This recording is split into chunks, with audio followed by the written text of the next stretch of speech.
ఎముకలు విరిగినప్పుడు అంటే long bone fractures అంటాం, ఏదర్ ఫీమర్ ఫ్రాక్చర్ కానీ టిబియా ఫ్రాక్చర్ కానీ అయినప్పుడు డాక్టర్ గారు దానికి ఏ రకమైనటువంటి ఇంప్లాంట్ అంటే రాడ్ వేయాలా, ప్లేట్ వేయాలా, స్క్రూ వేయాలా, వైర్ వేయాలా అనేది ఆర్థోపెడిక్ డాక్టర్ డిసైడ్ చేస్తాడు.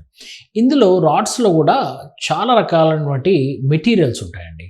ఒకటి స్టెయిన్లెస్ స్టీలు, కోబాల్ట్ క్రోమియము, టైటానియము, ఇవి చాలా మెటీరియల్స్ ఉంటాయి. యూజువల్గా ఏంటంటే రాడ్స్ పెద్దవాళ్ళలో వేస్తే తీయాల్సిన పని ఉండదు.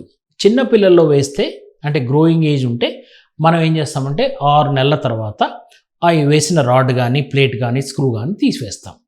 యూజువల్గా అడల్ట్స్లో అంటే పెద్దవాళ్ళలో మనం రాడ్స్ కానీ, ప్లేట్ కానీ, స్క్రూ వేస్తే అవి తీయాల్సిన పని ఉండదు. అన్లెస్ ఏదైనా ప్రాబ్లం వస్తాయి, అంటే కొన్ని ఏరియాల్లో మనకి దానివల్ల ఒత్తిడి కలగడం, బర్సైటిస్ అంటాం, పెయిన్ ఉంటే అప్పుడు తీస్తాం. రొటీన్గా రాడ్స్ని తీయాల్సిన పని ఉండదు, దానివల్ల సైడ్ ఎఫెక్ట్స్ కూడా ఉండవు.